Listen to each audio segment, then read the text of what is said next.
Habisin dulu enggak.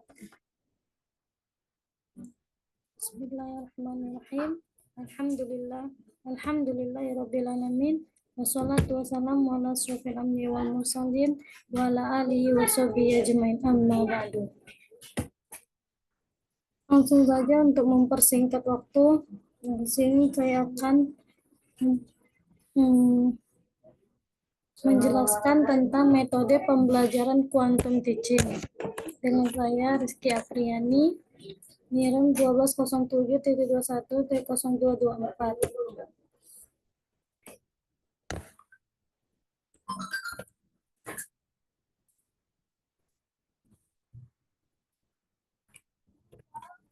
Quantum teaching.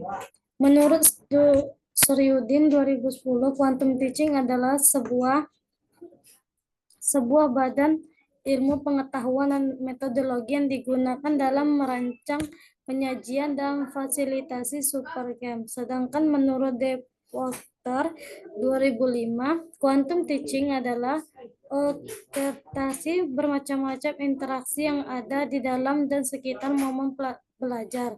Interaksi-interaksi ini mencakup unsur-unsur untuk belajar efektif yang mempengaruhi kesuksesan siswa. Interaksi ini intinya akan merubah kemampuan dan bakat alami siswa menjadi lebih baik dan bermanfaat bagi mereka sendiri dan orang lain.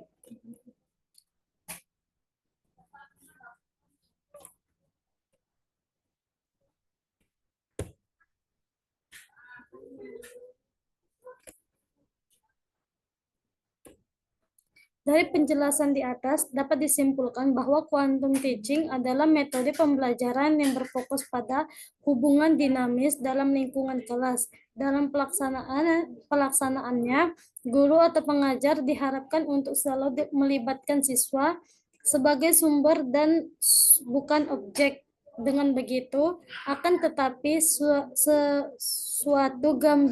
suatu gembira dan siswa juga bisa mendapatkan energi positif untuk belajar. Selain itu, dengan terus dilibatkan dalam setiap proses pembelajaran, siswa menjadi lebih percaya diri dalam mengutarakan pendapatnya di dalam kelas. Prinsip quantum teaching ada 5, yaitu 1, segalanya berbicara. Yang dimaksud segalanya berbicara yaitu segala berbicara di sini adalah menjadikan segala sesuatu yang ada di sekitar lokasi belajar sebagai penunjang materi yang dapat disampaikan. Apapun hal ini yang ada di lingkungan belajar yang memberikan makna tentang belajar. Yang kedua, itu adalah segalanya bertujuan. Yang dimaksud segalanya bertujuan yaitu adalah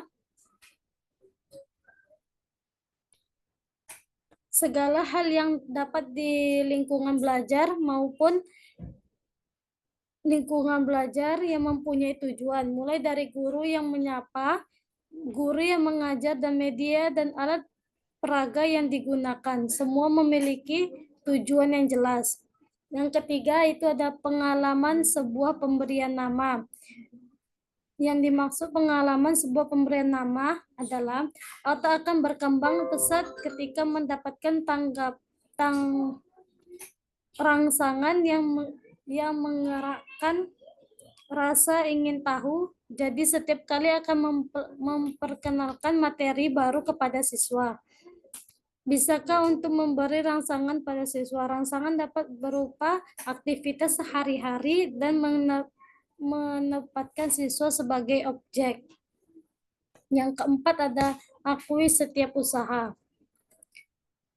Yang dimaksud akui setiap usaha yaitu kita sebagai manusia seringkali ingin mendapatkan pengakuan dari orang yang lain. Tersebut tentu sangat wajar termasuk pada siswa. Pada beberapa kesempatan, pengakuan sangat berperan penting dalam pertumbuhan manusia. Jadi ketika siswa ikut serta secara aktif dalam pembelajaran, akuilah proses belajar yang telah dilakukan pengakuan yang kita berikan nantinya mampu meningkatkan kepercayaan diri mereka. Yang kelima, jika layak dipelajari, maka layak pula dirayakan.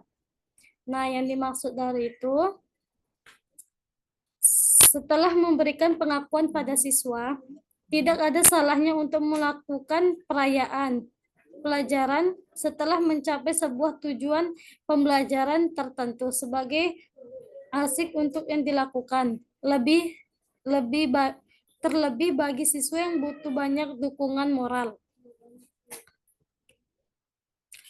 Adapun cara-cara menerapkan metode quantum teaching. Yang satu, tumbuhkan. Yang dimaksud tumbuhkan adalah secara umum konsep tumbuhkan adalah mengikut sertakan siswa, memikat mereka serta menarik perhatian mereka terhadap suatu materi yang akan diajarkan. Pada tahap ini, guru diharapkan mampu menimbulkan sikap posesif sejak awal pembelajaran sehingga menimbulkan rasa ingin tahu daripada siswa. Guru bisa melalui kelas dengan interaksi sederhana bersama siswa, yaitu selanjutnya memberikan pemantik sangat semangat agar tertarik mengikuti proses pembelajaran. Yang kedua ada alami. Pada tahap ini, guru diharapkan mampu menciptakan pengalaman umum bagi siswa melalui contoh peristiwa yang mudah dimengerti. Dengan mengalami pengalaman itu, otak siswa akan menstimulus untuk menjelajah atau mencari tahu lebih banyak hal-hal yang sebelumnya. Yang ketiga ada demonstrasikan. Salah. Yang ketiga ada nami ya. Nah, yang ketiga ada nami. Tahap nami ini berada pada kegiatan inti pembelajaran siswa di kelas. Pembelajaran tahap ini, guru menjelaskan peristiwa yang sudah dicontohkan sebelumnya dengan materi yang akan disampaikan. Guru diharapkan mampu memilih kata-kata yang mudah dimengerti, konsep yang jelas, dan serta strategi yang dapat dimengerti siswa. Yang ketiga ada demonstrasikan, yaitu setelah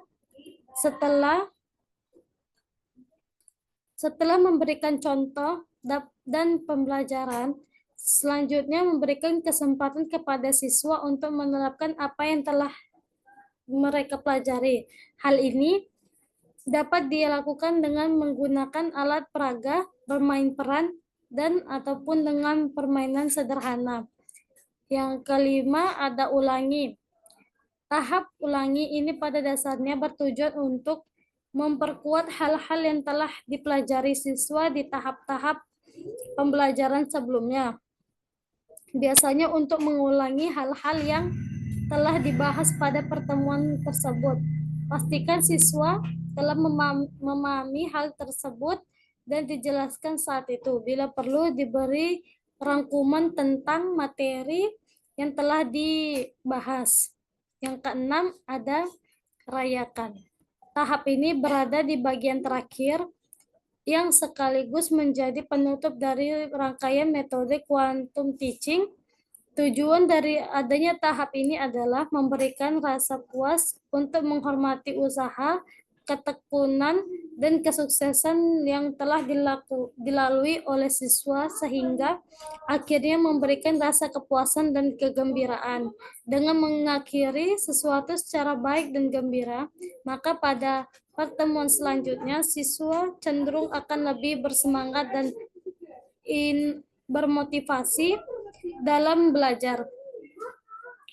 Baiklah, cukup sekian yang bisa saya sampaikan.